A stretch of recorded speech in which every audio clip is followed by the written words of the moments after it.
A série de história da tecnologia vai falar sobre uma tecnologia e um aparelho que são muito importantes no campo do áudio. É um microfone, desde os usados nos palcos de shows até o dos streamers, em uma trajetória que tem décadas de evolução. Antes de conhecer tudo isso, não se esquece de deixar aquele joinha no vídeo, compartilha ele por aí e se inscreve no canal para não perder conteúdos como esse, beleza? Então vamos lá para a história dos microfones.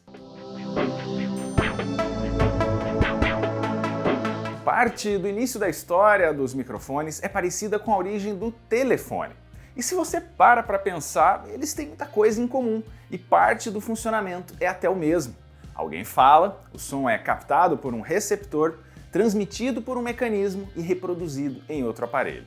A principal diferença é que a ideia original do telefone é transmitir mensagens de voz de um ponto ao outro, enquanto a do microfone é amplificar esses sinais.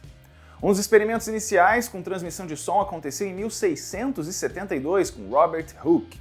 Ele criou uma espécie de telefone acústico, antes que esse nome existisse, em um mecanismo que lembra aquela brincadeira do telefone sem fio. Mas a questão era científica, provar que o som podia viajar por um fio e chegar a um receptor do outro lado. Saltando no tempo, porque demorou mesmo, em 1827 Sir Charles Wheatstone foi quem criou o termo microfone.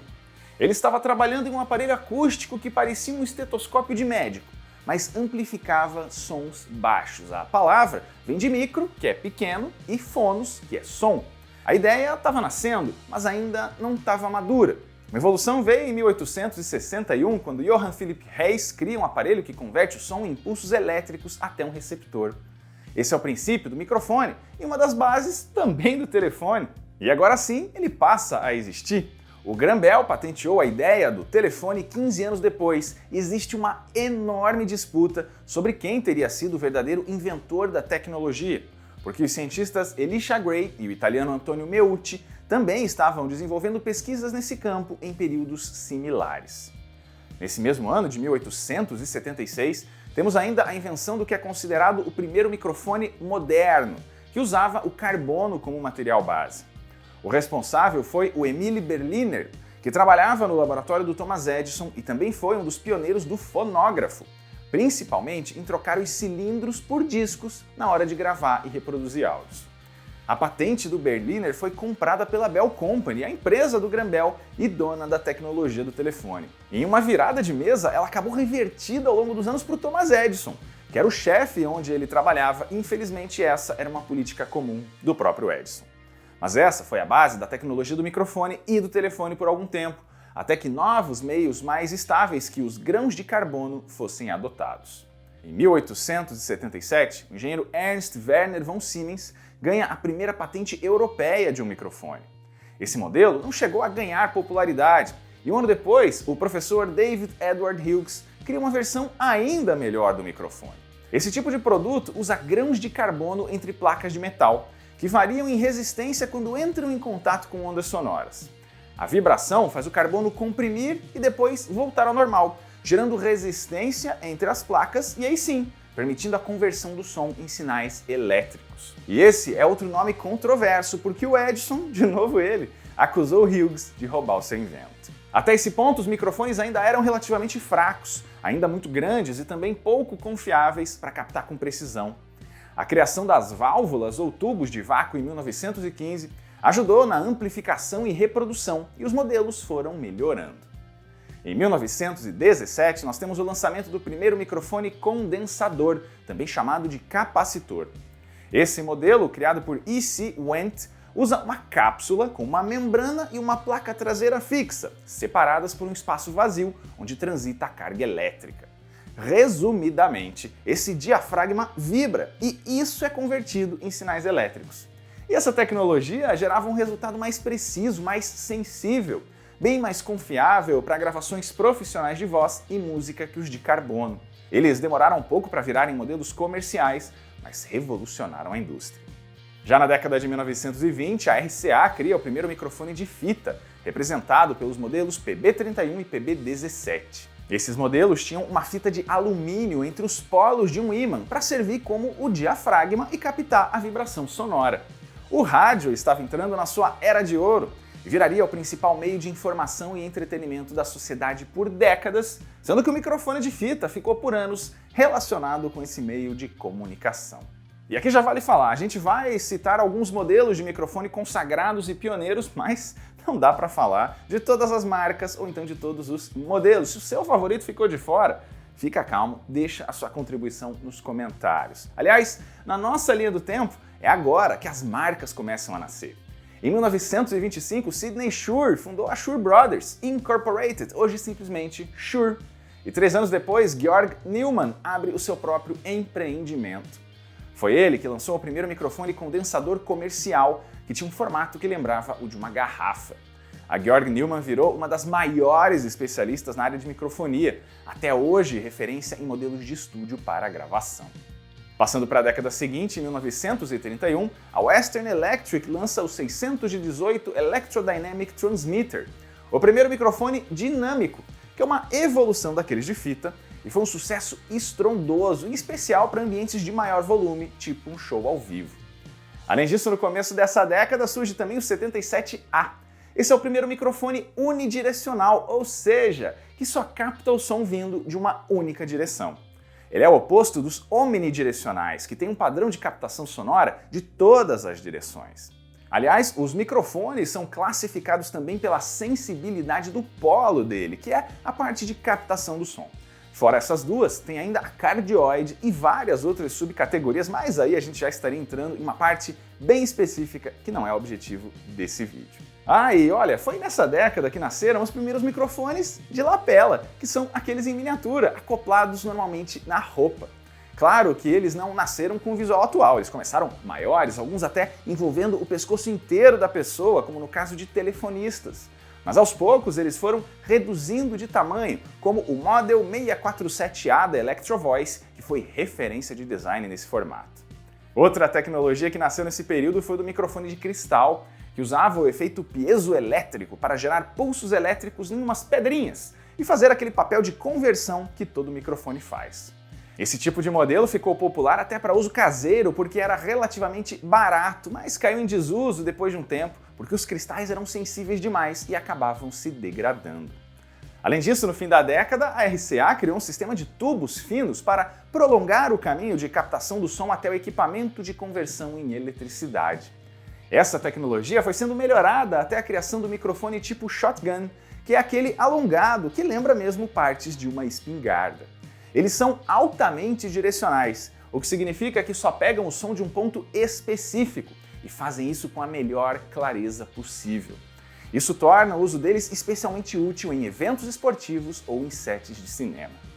Avançando na linha do tempo, nós chegamos em 1939, quando o engenheiro Benjamin Bauer cria um microfone direcional simples e robusto. O resultado foi o Shure Unidyne Model 55, um dos microfones mais lendários para vocalistas, em especial em apresentações. O seu formato foi imortalizado e é reconhecido mesmo se você não conhece nada desse meio, como em apresentações de Elvis Presley e Billie Holiday. Esse microfone tinha um sistema acústico próprio, que reduzia a microfonia e os ruídos. Por dentro, ele era uma bobina móvel e uma proteção de alumínio muito sensível, mas ao mesmo tempo muito preciso. Na década de 1940, mais microfones de fita se popularizaram com os modelos 44BX e 77DX da RCA. Eles eram super frágeis e precisavam ser manejados com cuidado por causa dos componentes internos que garantiam a precisão e qualidade do som. Ou seja, se em uma transmissão de esporte o narrador se empolgava, pegava o microfone e ficava balançando, corria o risco dele quebrar ali mesmo. A partir de 1950, nós temos uma nova era para todos os eletrônicos. Os transistores começam a substituir as válvulas nos aparelhos, inclusive em sistemas de áudio, o que leva os microfones a ficarem menores e aumentarem a amplificação do som. E um dos destaques desse período é o C12 da AKG, um dos microfones mais lendários para a gravação de músicos de estúdio. Nos dias de hoje, a versão original é extremamente valiosa e rara, mas várias atualizações foram lançadas. A AKG, que significa Equipamento Acústico e de Cinema, em tradução livre para o português, também se consolidou nessa época. E olha como as marcas alemãs eram destaque. A lendária Telefunken, muito famosa também pela fabricação de televisores, inclusive no Brasil, foi um grande nome dessa época de microfones, com válvulas e também fornecendo componentes de áudio, como equipamentos de transmissão e recepção. Os primeiros experimentos com microfones sem fio começam em 53, com o modelo Vagabond 88 da Shure. Um pouco depois, começam a surgir patentes e modelos já mais práticos. O Sennheiser MD405 foi lançado em 1957 e foi um dos primeiros microfones sem fio bem-sucedidos em vendas. E esse modelo ficou especialmente famoso por ser o mais usado pelo apresentador Silvio Santos. Ele usou modelos da Sennheiser até o começo da década de 1990, quando o modelo foi trocado por um parecido da Shure. Em vez de ser uma lapela tradicional ou até ficar na mão mesmo, o apresentador tinha um mecanismo de acoplar o microfone na roupa, logo abaixo do pescoço, o que dava a ele mais mobilidade com as mãos, inclusive para jogar o aviãozinho. A Sennheiser, inclusive, lançou uma tecnologia sem fio nessa época chamada de microport. Foi um dos primeiros produtos de destaque dessa empresa, que nessa época ainda se chamava Labor W e estava prestes a mudar de nome. Outro destaque dos anos 1950 foi o Unidyne 3 da Shure, um unidirecional que captava o som do topo do microfone, não da lateral, e mudou o visual de vários modelos nos anos seguintes. E sabe os microfones meio James Bond, aqueles para usar em escutas, bem pequenos, bem finos? O que tornou isso possível foi a invenção dos microfones de eletretos, criados em 1964 na Bell Labs. Eles eram extremamente baratos e compactos, mas até que tinham uma precisão alta. E a gente precisa parar em 1967 para fazer uma homenagem. O empresário japonês Shigeichi Negishi criou nesse ano o protótipo de uma máquina para entretenimento, acoplando um toca-fitas no microfone e numa caixa de som, deixando faixas instrumentais rolando para que qualquer pessoa cantasse por cima. Você já deve ter matado a charada. Mais tarde, esse tipo de aparelho virou o bom e velho karaokê. Saltando já para a década de 80, a Sennheiser segue com cada vez mais mercado ao criar novos e ótimos modelos de lapela, que incluem o MKE40. E talvez um dos grandes avanços desse período foi a tecnologia MEMS, M-E-M-S, desenvolvida por Dieter Homm e Gerhard Sessler em 83. Essa sigla é para sistemas microeletromecânicos e tem como base o silício, que é o mesmo elemento da fabricação de semicondutores. Isso significa que microfones podem ficar ainda menores e integrar dispositivos portáteis como celulares, headsets e computadores. E o avanço da tecnologia é ainda maior em 2003, quando pesquisadores da Georg Neumann lançam o Solution DSD-01, que é considerado o primeiro microfone totalmente digital do mercado. A Beyer lançou um modelo chamado MDC-100 5 anos antes, mas ele ainda era um híbrido. Esse termo é um pouco controverso no meio, mas normalmente significa um microfone ligado a um pré-amplificador controlado digitalmente e um conversor. Esses modelos podem ter alguma latência, um atraso de fala e recepção, e geralmente não são os mais usados profissionalmente. E falando em uso mais caseiro, é por volta dessa época que microfones com conexão USB começam a surgir. A Blue, que até hoje é uma marca super respeitada e parte da Logitech, lançou um desses modelos em 2005. Isso popularizou a venda e o uso desses equipamentos em computadores, seja para chamadas, podcasts, vídeos e depois no streaming. E como é que tá hoje, hein? Olha, a tecnologia dos microfones não parou de evoluir, mas o básico é o que a gente explicou. O mercado é bem segmentado, com os modelos que são preferidos e totalmente voltados para o uso profissional, de músicos, gravações em estúdio e eventos ao vivo, e também aqueles mais casuais, tanto para streamers ainda no início, podcasts caseiros e professores que gravam videoaulas. Nomes que citamos ou não, como o Neumann, a Sennheiser, a Shure e a AKG, seguem como referência.